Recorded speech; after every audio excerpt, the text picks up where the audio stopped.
All right, Coach Williams is here. Coach, if you don't mind giving us an opening statement about the team and the week here in Jacksonville, what do you expect? I just told them backstage it's the best few minutes I've ever had at a press conference. I about fell asleep back there waiting for a Westwood One interview, so it was nice, comfortable couches back there. We just got in late last night. We've already practiced off-site, had a good practice, good workout. We'll go out and shoot it around a little bit and try to get used to the surroundings. Feel ecstatic about being here, and so far I've made it through practice, the first practice we've had today without anybody getting hurt, so we're feeling good.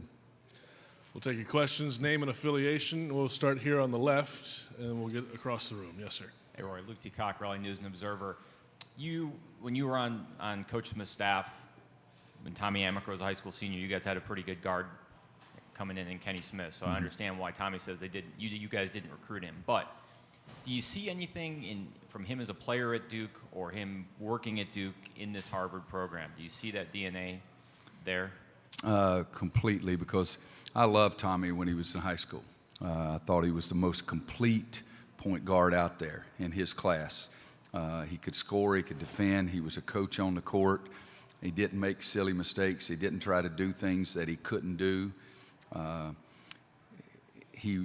And I'm not saying he was limited, because he was not, but there were certain things he was not going to try to drive down the lane and jump over and dunks on somebody. You know, he'd make the smarter play.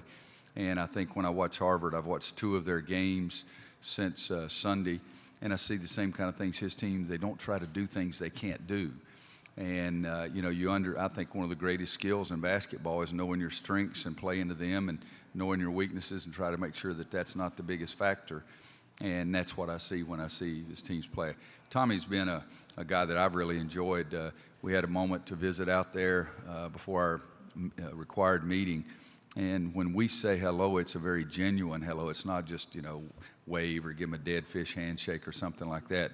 I really did have a great deal of respect for him as a player. And we've sat in the stands several times over the years watching recruits play and had some good conversations. Back of the room on the right. Anybody have a question back here? Actually, on the aisle right there. I'm sorry. Greg Barnes in South Carolina. Coach, Harvard's core group of players have had some success in this tournament, winning in the last 2 years in the opening round. Just curious, from your vantage point, what's the value in that type of success, and is that something that you bring up with your players? Yeah, well, I think there is value of playing in this tournament and being successful. I think you get rid of the jitters quicker, you get more focused quicker, you understand truly what is important. So I think there's a great deal of value, and I've even been on the other end where in 2009 we walk in the locker room before the semifinal game and Bobby Frazier saying, all right, remember what we did last year and what we felt like. So I think that is value. In 2001, I saw Maryland make some mistakes down the stretch. In 2002, they won the whole thing because they didn't make those mistakes. So I do think there's value in being here, and Harvard's won games the last 2 years. We've won games the last 2 years, and I would always rather have that with my club. Here in the front row on the right. Brett Friedlander, Wilmington Star News. Roy, Coach Smith used to treat every tournament, the ACC tournament and then each regional, as its own separate tournament, and you build momentum as you go along. But after the success that you guys had last week in Greensboro, how do you try to keep that ball rolling and, recreate some of that? Well, I think you do gain confidence if you've had success, so you start at a little bit of a higher point.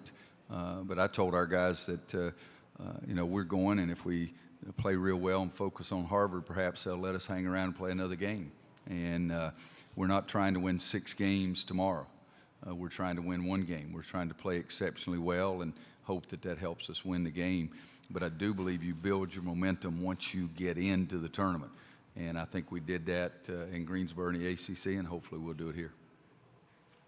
Questions for the coach? We'll go here on the left. Coach? Right, I gather Theo made it through practice okay today. Do you expect him to be available tomorrow night? And also, bigger picture, he's been in, he's been out. He thought he might play against Notre Dame. He decided not to. The players draw so much energy from him anyway, but how hard has it been for Theo to kind of be going in this back and forth? I think it has been hard, but I don't think he's been back and forth. He's been trying to get to a certain point where he feels comfortable and confident that he can do something. And he hasn't been to that point since, I guess the Duke game is that the last game he played? He played Georgia Tech for a couple minutes, but I think he played at Duke, and he hasn't been to that point. So it hasn't been going back and forth with him. He's just had a little bit of a steady climb trying to get back to that point, because he did bother it. And it was maybe the first practice after the Duke game at the end of the regular season. Before the Notre Dame game, if you had asked me after our shoot-around, I would have told you I thought he was going to play. But when he got to it in warm-ups, and he came over and sat down on the bench with me during warm-ups, and we talked, and he decided that he didn't really have that confidence. So that part hasn't been as bad on him, because he's trying to get back to that point. Our players have accepted the fact that he's not going to play, and then if he does play, oh, well, we got another player. And so that's the way I've tried to look at it too. Back right. Andrew Jones, Tar Heel Illustrated. Justin says that his ascension in play in the last few weeks has been because he's been more assertive. Is there a moment? He's been more what? More assertive. Okay.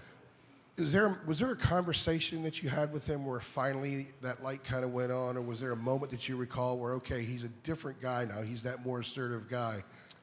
I don't think there's been one particular moment.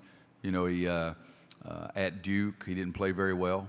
I got him to come up and sit beside me on the bus on the way back over.